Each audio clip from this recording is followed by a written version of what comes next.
adlaw mga dear friends, kini na usab si Ate Gems sa to ang YouTube channel ug karong adlaw lain na pud kay istorya ang atong paminawon. Ug kun kamo dili pa subscriber sa to ang channel, ayaw kalimot pag-subscribe sa Dear Papa Joe's Stories and of course Katabi with Ate Gems. Daghan kayong salamat.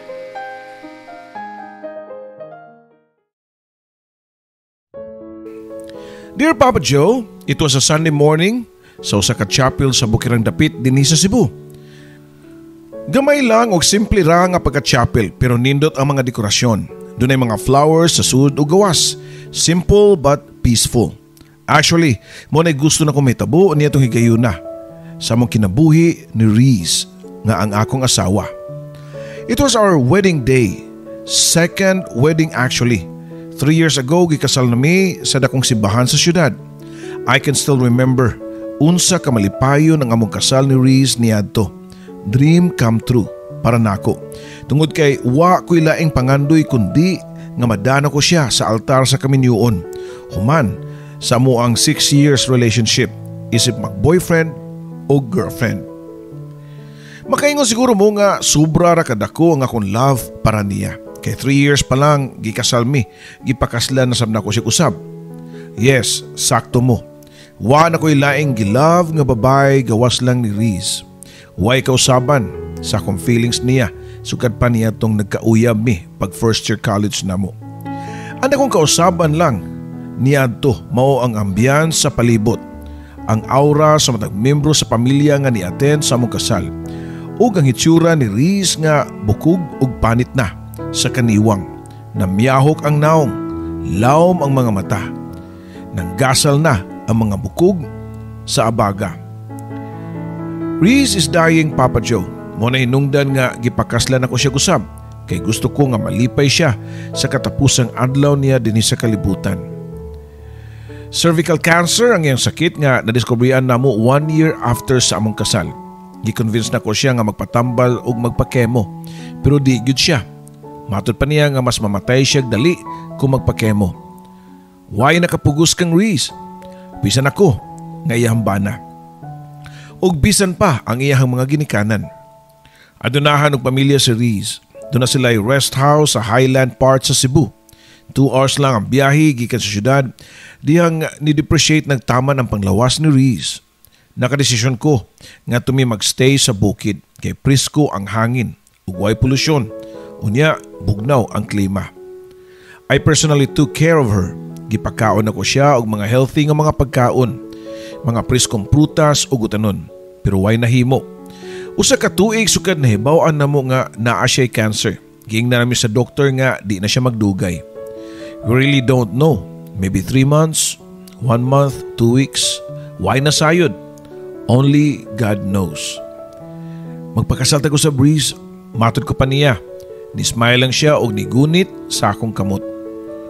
I know, gusto ni mo magpakasal tag-usa before ko mamatay. Tubag pa niya. Ayaw ko pagsulti ana. Di ko gusto nga makadungog anang punga. Matod ko pa niya nga medyo nitaas ang akong tingog. Stress o gikapoy sag ko. Kakapoy ang gibati niya itong higayuna pero naglabaw ang akong kaguol o kahadlok nga anytime pwedeng mawa si Reese nako. Ayaw na gud kasuko Kevin. Kitang tanan adto mong gitapadung ana. Maguna lang ko nimo. Pasalamat na lang ganita kay wa tay anak. Unsan lang ka og napatay anak no? Ug nagkaanak ta. Kaluoy ka sa atong anak nga mabiyaan nako. Gikakus na ko si Reese ug nagpasalamat ko nga nisugod siya nga magpakasal mig usab. Nagpictorial me og gipaprint nako ug dako kay nga size dayon akong gipa-frame. Mura naman kong patay tanahon sa kong picture diha Kev. Uy, matod pa ni Reese na ako pagkakita niya sa among litrato. Ingon na anig yun na siya pero may manulti. Mura ba gipagawas niya nga okay na niya mamatay pero deep inside dili pa. Kinsa pag ginahan nga mamatay. Especially kung doon na kay mabiyaan nga imong mga loved ones. Adlaw sa mong kasal, nagsuot siya ko sa ka white dress o giparisan sa iyang white flat shoes nga akong gipalit niya. Gilipstikan siya sa iyang mga sisters, gibutangan og light og blush on sa iyang aping, unya gisudlay ang buhok. She was so happy kung tan-aw nimo. Nakasmile siya nga niduol nako og hinay nga nituyok sa akong atubangan. How do I look? Pangutana pa niya nako. Of course, gwapa kay ka. Actually, ikaw ang pinakagwapa sa tanang babae sa kalibutan. Tubag ko pa niya. Baka kun, hinay pangasulti ni Reese nako. Nakita ko namuwa ang iyang mga mata o gipugnga ng mga makahilak para di madaot ang iyang make-up siyang naong. Niya tubang si Reese sa mga picture frames nga naka-arrange imabaw sa lamesa. Nitanong siya dugay sa among first wedding picture. Unya gibalhin ang iyang mga mata sa among bag-o nga picture karon nga wedding. Murabag iyang gi-compare ang dakong kalahian. Ay, di ka makatagan sa panghitabo no? Kinsay magtuo nga sa usa lang ka pamilok, mausab ang tanan. Mao nga nakaingon ko nga life is superficial. Matod pa niya nako Papa Joe. Yes, tinuod nga superficial ang kinabuhi sa tao pero ang importante mao nga ang akong love ni Maurice. Kibaw ka ana, for how many years nga nanguyab pa lang ko nimo ni adto. Nakaibaw ka ug unsa ko ka loyal nimo. Hangtod na lang nga naminyo ta. Wa mao sa mga pagmahal nimo until now. Until death, you're my love forever. Ni katawa si Reese kay wa pagani ko matubang sa pari na naad na kuno ko. Makalimtan ra gihapon ko nimo Kevin. Makalimtan ra gihapon ko nimo Kevin kung wa na ko diri. Makita pagaglain unya ako. Mahimon lang kong parts sa imong memories. Sukad siya na sakit, mao ni pirming isulti niya nako Papa Joe. Labi na og magistoryahan na mi about sa kamatayon.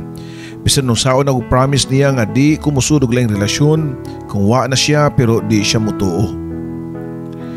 Samtang nagpasuming duha sa gamay nga aisle sa kapilya. Gialalayan ako si Reese. Nagkupot siya sa kumbukton. Dunay pahiyom sa iyang mga ngabil nga muraba og niingon siya nga dawat na niya. Ready na siya. Nakasmile si Reese pero ang tanang nitambong sa among kasal nagtuo ang mga luha. Ang iyang inahan o gamahan nga way hunong sa pagpamahid sa mga luha. Ang iyang igsuon o mga igsuon nga nagduko lang nga naghilak. Tungod kay di sila kaako nga mutan-aw sa ilang maguwa nga hapit na mobiya nila. Nahuman ang seremonya sa kasal nga puros hilak ang nabuhat sa mga nanambong. Mura naman og di kasal ang nahitabo.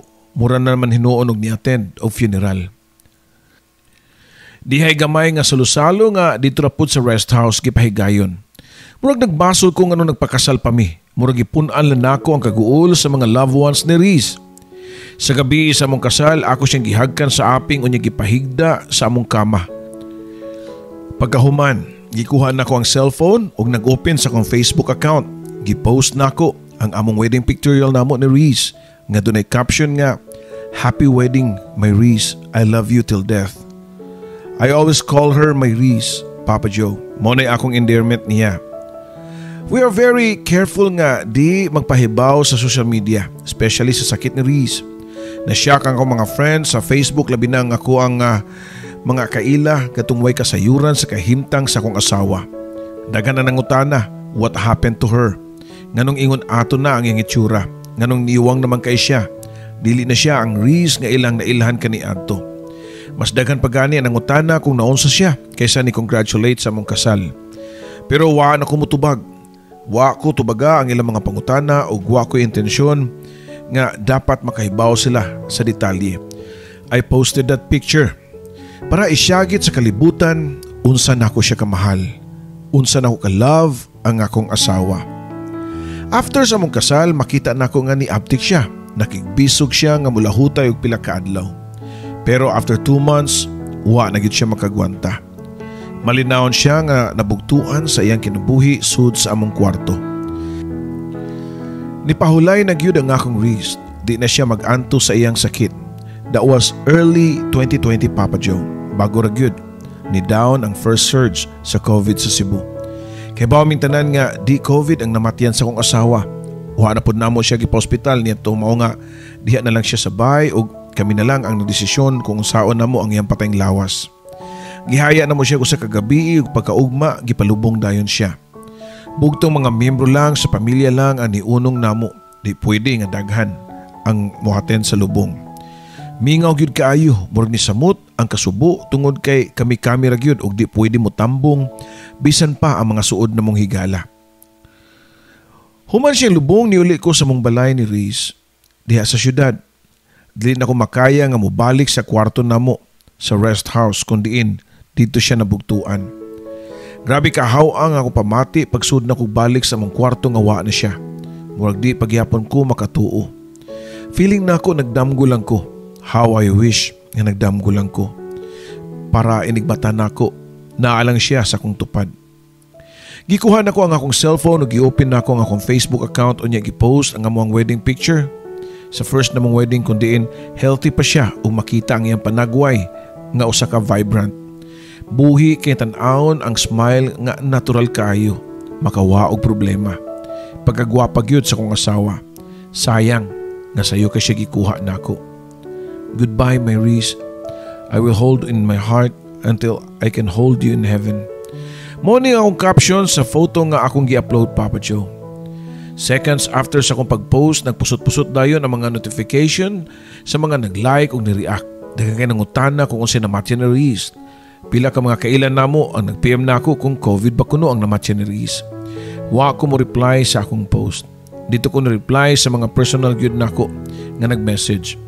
Actually, kung tan-awon ko, murag kaya ra nako. Pero wa sila masayod sa kabugat nga akong gibati deep inside. Murag og nagpas-an sa kalibutan o gipun-an pa sa akong problema sa akong negosyo. Doon na day ko'y construction company, Papa Joe, pero gamay lang o ginagmay lang pod ang ako mga projects. Sama sa ubang negosyo nga napektuhan sa pandemic. Nagkalisod pug ko tungod kay pila ka buwan nga nahunong ang operasyon. Pagbalik na, puros billing na lang ang niabot ug way collection. Wala na gali ko'y halos esweldo sa akong mga tao. Ang akong best friend nga si Simon, nitambag nako nga di magpada sa problema.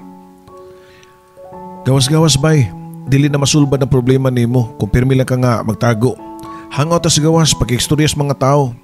Ang problema nimo sa kwarta masulbad na. One at a time lang good. Unahan na ang pinaka-importante sa tanan, which is ang pag-move on nimo sa pagkamatay ni Reese. Nitry ko sa kitambag sa akong amigo. Magkuyog mi nga mag-inom sa gawas. Usahay mag-ride sa north o south.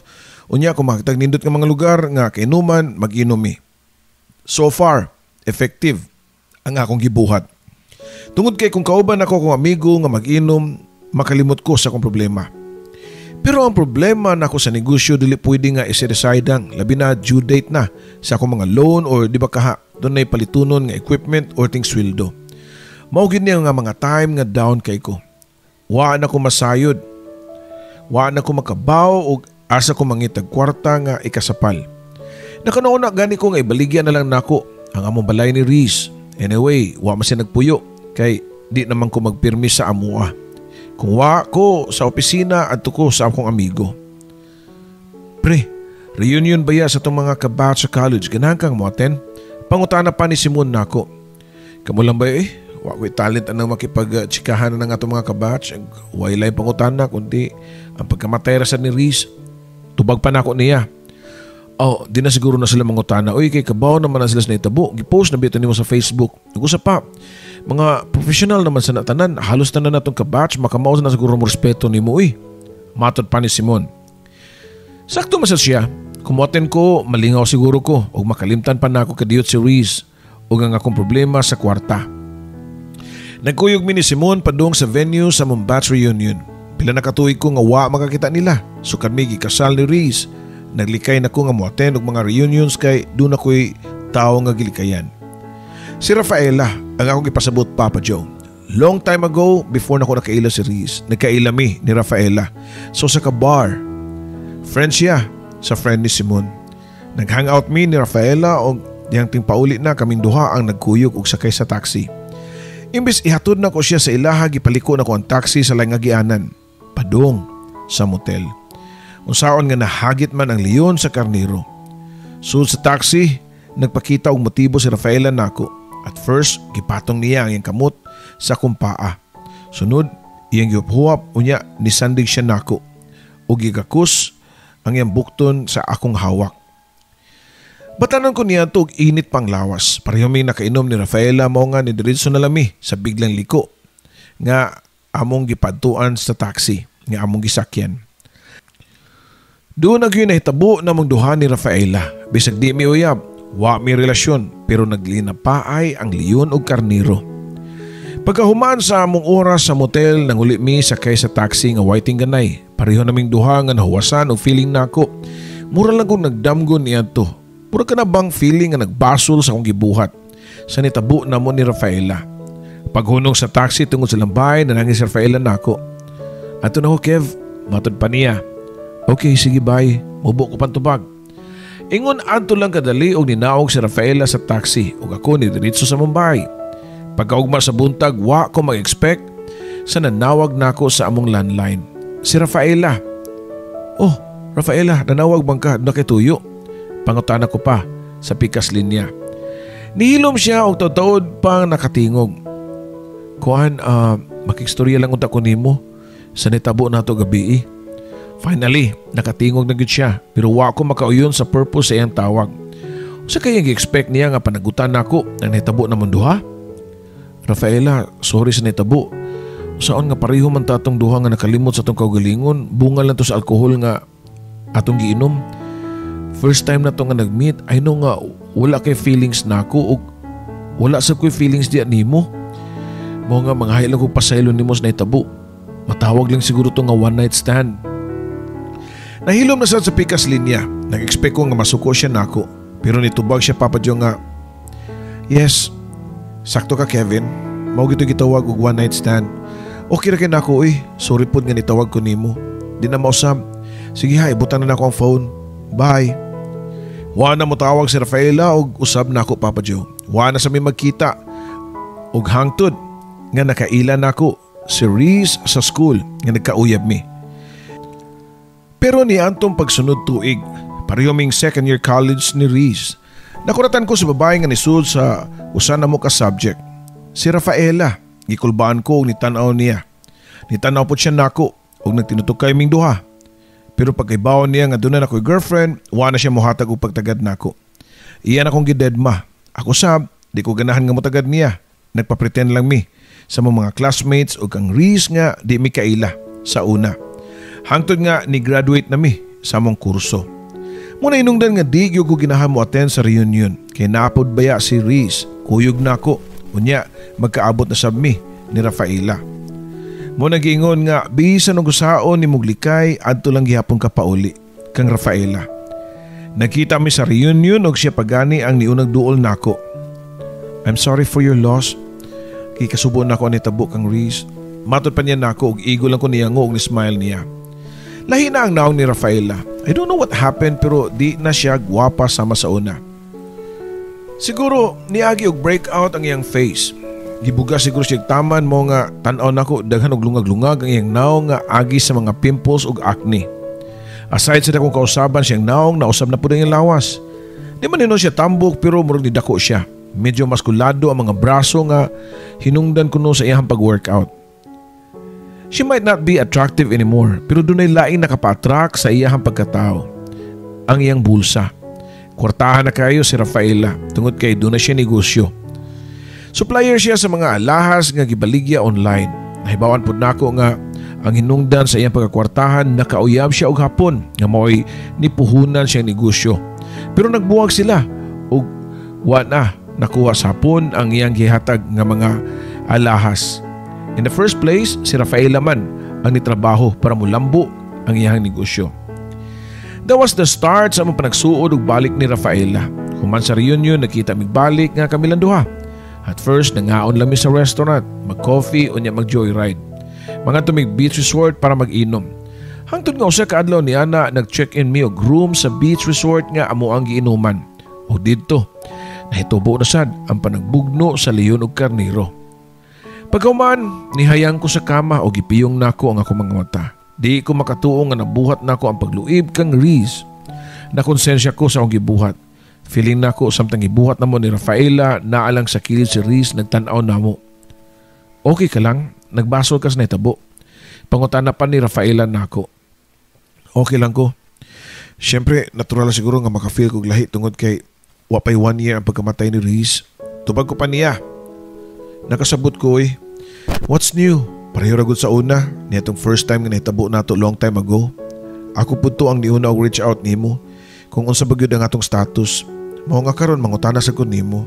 One night stand lang maghihapon or makita patag usab? Prangka nga pangutanan ni Rafaela nako. Bilib ko sa iya pagka-praktikal niya itong mga higayuna, Papa Joe. Imposible nga mo na ito'y last na mong panagkita. Tungod kay nakautang ko niyang dako nga kantidad. Nasulti manggod nako niya ang problema nako sa kwarta. Doon ako'y bayranan sa akong mga loan unya wa pag ko'y billing nga nadawat tungod kay nagkalisod man pud ang tanang negosyo niya itong higayuna. Halos kada semana mi mag-check-in ni Rafaela. Ang kunon ko nga nakatabang na kong dali para sa akong recovery. Kung kauban ako si Rafaela, makukuhaan og katunga ang akong gibating loneliness. Plus nakupod kaayo siyang tabang nako sa akong financial problems. Dili na pabayaran ni Rafaela ang tanang kwarta nga akong nahuam niya. Butan manggod siya, galante o giver. Di lang kay sa kwarta kundi hasta siyang lawas o di lang kay iyahang lawas hasta napod kuno ang iyang kalag. Niyangkon siya nako nga love you ko niya sukad pa sa una. I love you very much, Kevin. Di na kinahanglan nga mutubag ka. Nakibaw ko nga di pa ko nimo love sa pagkakaroon. Wa ko magdali o di sa ko mamugos nga ipailaila ko nimo sa public. Willing ko nga magpaabot. Matod pa niya, buutan ki siya, Papa Joe. Doon na lang ko siya usa ka butang nga ihangyo nako. Kung magkuyog ta, pwede ba nga di nimo isuot ang imong wedding ring? Feeling nako insulto manggod sa kong part nga ako ay mong kauban pero gisuot nimo ang wedding ring. Makaingon niya ang mga tao ba nga minyo tanduha. Matod pa niya. Wa ko kauyon siya gisulti ni adto. Mao first time nga na-offend ko niya. Ug nasundan pa sa makadaghan. Saon nga nagsugod naman siya pakita siyang pagkasilosa ug pagkaigihan nako. Bisan si Riz nga patay na. Mao'y iyahang number 1 nga silosan. One time birthday kato ni Riz ug nagpost ko sa akong Facebook og happy birthday in heaven my Riz. Nagpusot-pusot dayon ang text messages ni Rafaela. Nga kuno nga nagpag-greet pa ko sa Facebook nga wa naman kuno internet sa langit. Di man kuno mabasahan ni Riz. Ang iyang gikasukan og taman kay insulto kuno sa mga tao nga nakabaw sa among relasyon sama kang Simon nga akong best friend.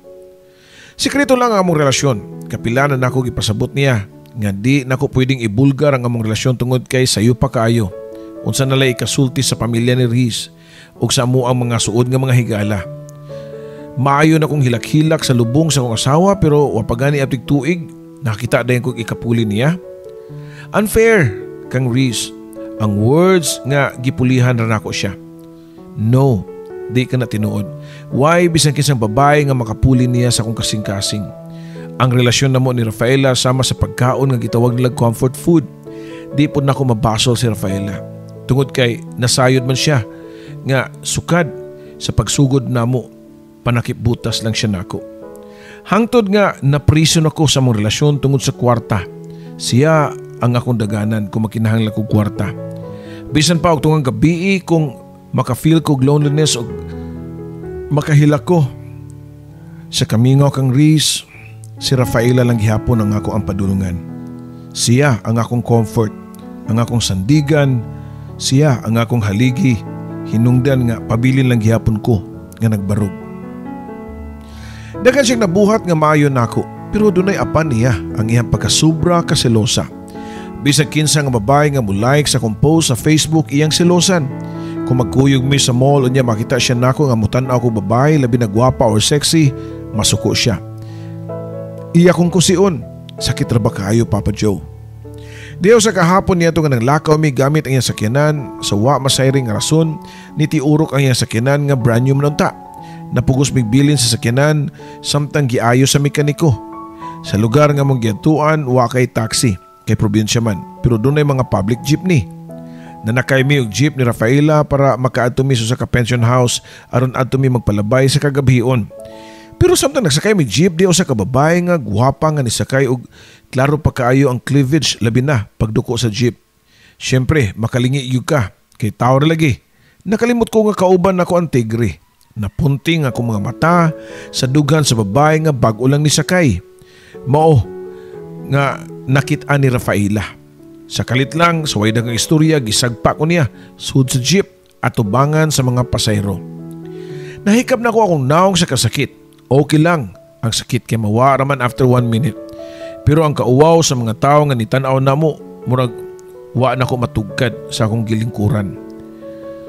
Gipahunong nako ang driver og nanaog min duha si Rafaela. Dito sa karsada ako siyang gisudyaan, pero isog kay siya ug di gyud magpaubos. Gipagawas gud niya nga ako ang sad-an kay di kuno ko dapat mo tan-aw og laing babae basta naa siya sa kuntapan. Kay insulto kuno kaayo niya.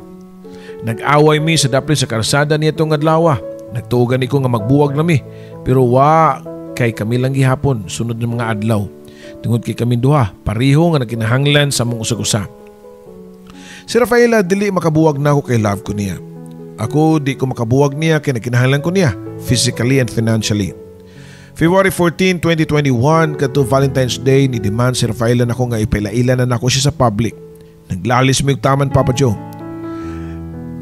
Dili na lagi pwede imong gusto 7 months pag aning patay si Riz. Unsa man tay ikasulti sa mga tawo nako? Matod pa nako niya. Mga tao? Unsa ikasulti sa mga tao? Mao gyud na dayon imong katarungan? Unsa may labot sa mga tao sa imong life? Ngano? Sa panahon nga down ug lonely ka, naa ba sila? Sa panahon nga nagkalisod-lisod ka financially, doon na ba sila gitunol nimo nga cheque? Wa, di ba? Usa pa? Unsa may kalainan sa 7 months ug 1 year? Nganong need pa man gyud nga pabuton ng 1 year? Mobalik ang patay after 1 year? Mao nga kinahanglan gyud siya nga pabuton nga mag-usa ka tuig? Taas pa kay nga yaw-yaw ni Rafaela Papa Joe. Naglalis mi pero ako na-realize nga doon na sa siya punto. Kung di ka mo post sa imong Facebook, ako na lang itagti ka. Pero kung mingon ka, karon nga di na ito ipadayon natong relasyon, okay naman sab, magbuwag ta mismong Valentine's Day. Panghagit pa ni Rafaela nako. Wa ko'y nahimo, wa ko kabuwag niya. Mao nga gitinuod gyud niya ang gisulti nga mag-post siya sa akong Facebook. Celebrating love with Kevin. Mo na caption sa picture na munduha sa Facebook nga ni-appear sa akong timeline. Niya nang adlaw niabot og 738 ka mga likes, hearts ug uban pang reaction niya, less than 300 ka comments. Sagol-sagol ang reaction sa mga tao nga nakiusyuso lang. Mga friends ni Rafaela nga ni-congratulate niya. Happy daw sila nga doon na love life ang ilang amiga. Pero ang ako ang mga close friends ug family ni Riz ni PM dayon nako. Unang nangutana ang manghod ni Riz. Kuya Kevin, unsa ning i-post sa babae nga nasa imong timeline tinuod ni o joke-joke lang ni? Wa day ko maka-reply. Di po ko sure unsaon ako siya pagtubag. Unsaon ako pag-explain. Gisinlan nako ang iyang message. Pero totoo, ang ako nasang isuon ang ni PM nako. Kevin, unsa ning i-post sa babae nga nasa imong FB tinuod na? Halos pare-pareho lang sila og gipangutanan nako. I-confirm kung tinuod ba gyud nga nakauyab og lain. Liso di explain te. Di siguro ka kasabot nako.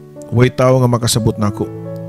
Ako lang nga nakaibaw ka sa akong pagkaako. Sorry te. Sorry ninyong tanan. Og palihog na lang sa kong ingon sa pamilya ni Riz. Kumot-chat ni mo sila nga wa ko muhunong og love sa ilang anak. Dili pasabot nga doon na nako'y karelasyon, gikalimtan na nako si Riz. Liso di explain pero gisudlan man. Nako ako na lang barugan Papa Joe. Wa na ko mo reply sa mga pangutana sa akong inbox. Sakto si Rafaela nga ako ning life. Ako ang dunay katungod nga magpadagan sa akong kinabuhi ug di ang mga tao. Ni-text ko sa mama ni Riz para mangayog pasaylo pero wa siya mo reply nako. Mao nga nag-expect ko nga nasuko gyud sa taman nako. Bisan og nagduha-duha ko sa mong relasyon ni Rafaela pero nakitipon paghihapon ko niya. Yes Papa Joe, nagtipon mi mismo sa balay ni Rafaela kay mao iyang gusto. O tungod kay naan ako pirmi sa iyahang duol na minus-minusan ang iyahang selos. Nag-amping pug ko nga di na siya masuko. Di na ko mo like sa mga post sa ako ang mga amigang babae sa Facebook. Tagsa na lang gani kay kumo-open og Facebook. Gilikayan ako ang mga butang nga iyahang ikaselos. Sama sa pagtanaw og laing babae labi na kang gwapa og sexy. In short, sunod-sunuran ko niya. Nahug na gani ko nga under di saya. Dili na pud ko makigakita kang Simon nga akong best friend. Kay hasta si Simon, gisilusan ni Rafaela. Kutob sa kumahimo gibuhat nako ang iyang gusto. Tungod kay di ko gusto og gubot. Pero bisan og gibuhat pa nimo ang imong best, di pa gyud enough niya. Usa ka adlaw niadto kauban nako ang akong secretary padumi sa north nga bahin sa Sugbo. Doon na may giatinan nga bidding sa usa ka lungsod sa bahin sa north. Wa na ko sultii si Rafaela nga kuyog nako ang akong sekretary kay mangusmo ng putos ka suko. Pero gisungog man gyud kay kayunan dihang naabriya ang among gisakyan. Alas 7 sa gabi pero wa pagyapon ko na uli. Nagsige nagpanawag si Rafaela nako. Why hunong, halos every 30 minutes manawag siya. Unya si pag-text mo inungdan nga nalobat na lang ang akong cellphone. Sigurado yung ko mag-wild si Rafaela. Kundi ko niya makontak, mao nga nang huwam ko sa cellphone ni Chanda, ang akong sekretary. Gitekstan ako si Rafaela nga nalubat na ang akong cellphone pero dali kay siya nakatawag o dali po kayo nitubag si Chanda. Wahay ng tanan, diyang ni sinyas nga i-cut off ang call. Sir, parayin mo din yung tawag o. Matod pa ni Chanda nga murag na hadlok. Gikuha na ko ang cellphone. Nganto kang Chanda o gitubag ug wa pa gani ko kahilo nagbratatat na ang baba ni Rafaela. Ingon ka ikaw rang usan ni biyahe. Naman din ka namlagi ka ubang babae lagi. Ngano wa man kanitugan nako. Ngano naglimod-limod man ka do na mo relasyon? Wa siguro magubay mo sakyanan no. If I know nag-check-in mo duha ug pasangil na nimo nga nabriya ang iyong sakyanan. Matod pa niya nako. Paghilom di oy. Baan mo baba ni mo Rafaela oy. O tinuod nga na makako nimo. Iwa ko motugan nimo nga kauban nako ang akong sekretary. Kay kabaw ko nga silusa ka. Silusan na sad nimo. Wala ba kay pili? Bisag lalaki imong silusan. Bisag pusti pa siguro mo niya butan mo sinina imong silusan.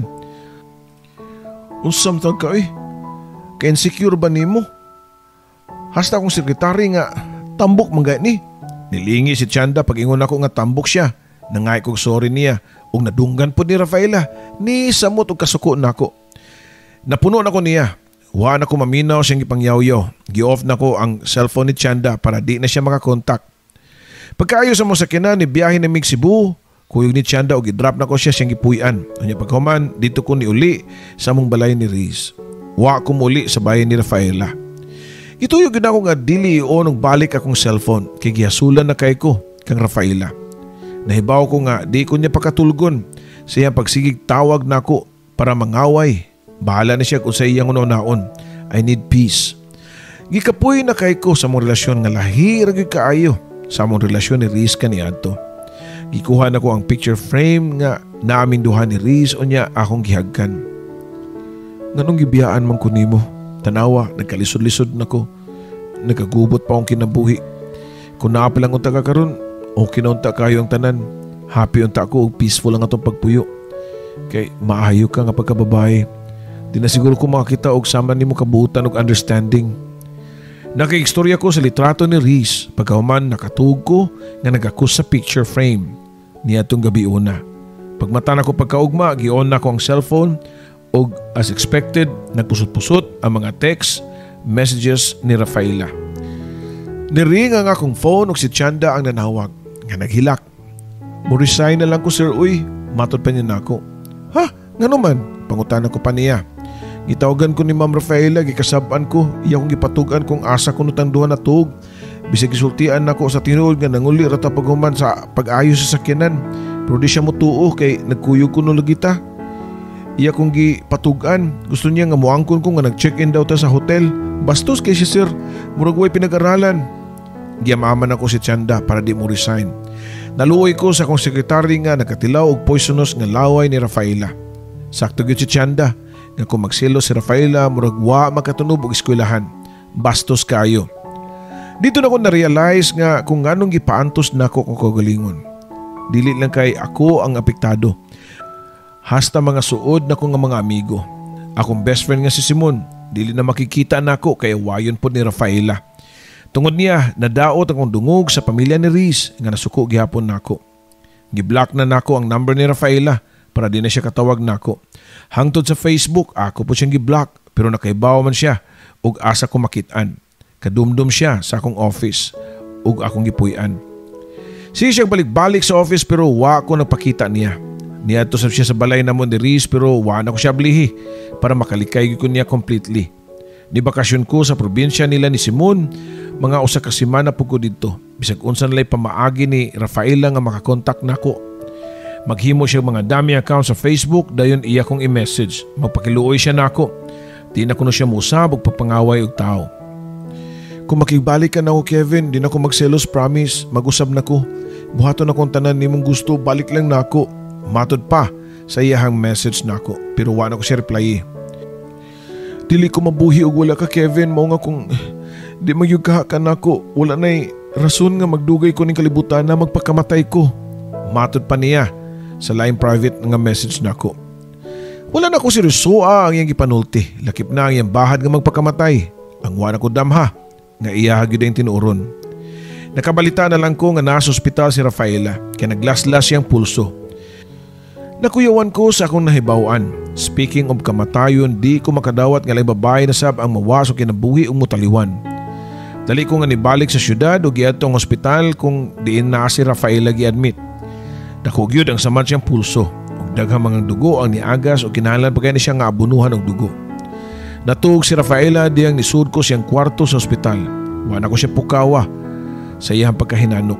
Wa ko mamilok samtang nagtan-aw niya og sa iyang tiyan. Unsaon na lang kaha og dunay may tabo niya og sa among anak. Di na ko mapasaylo ang akong kaugalingon. Yes, sakto mo sa inyo nadungog. Mabdos di ay si Rafaela og may na lang kay safety ra ang bata. Nakamata si Rafaela og ako ang iyang nakita. Nipahiyom siya nako dungan sa pagtuo siya mga luha. Nangay siya pasaylo nako og ni promise nga magbag-o na. Di na kuno siya magselos nako. Wa ko mutuo niya, thinking nga gisulti lang to niya para di kumawa niya. Nag-expect ko after 2 weeks or 1 month mugawas na sad ang tinuod niya nga kolor. Nagpuyo migbalik ni Rafaela hangtod siyang pagpanganak og nag-obserbar lang ko niya. Nag-expect ko nga anytime pwede mo gawas na sab ang iyang batasan nga pagkasilosa. Pero wala gyud Papa Joe. Bisan hangtod karon sa akong pagsuwat nimo, sa akong istorya, kalmado na siya pirmi. Actually, siya pagani ang ningon nako nga ipadala ang among kaagi sa YouTube channel nimo. Dako na kay kausaban si Rafaela. Di na siya masuko kung mahisgutan nako ang pangani Riz. Mutuo na ako karon nga kung gusto mag-usap ang tao, pwede gyud. Ako kanang nakita sa pagkatao ni Rafaela. Tungod siyang gibuhat, diri kanako inanay ko nga nakakaton og paghigugma niya. Siya mismo nasayod nga dili nako basta-basta makalimtan si Riz. Willing to wait kuno siya kung kanus-a mabalhin ang akong feelings ngadto niya nga 100%. Daghang kay salamat sa pagbasa nimo sa akong istorya, Papa Joe, and hopefully dunay mga moral lessons nga makatunan ang uban natong mga kaigsunan. Nga naminaw karon, labi na katong pareho na kong sitwasyon ang makapartner og silusa. Kini imong magtatampo, Kevin.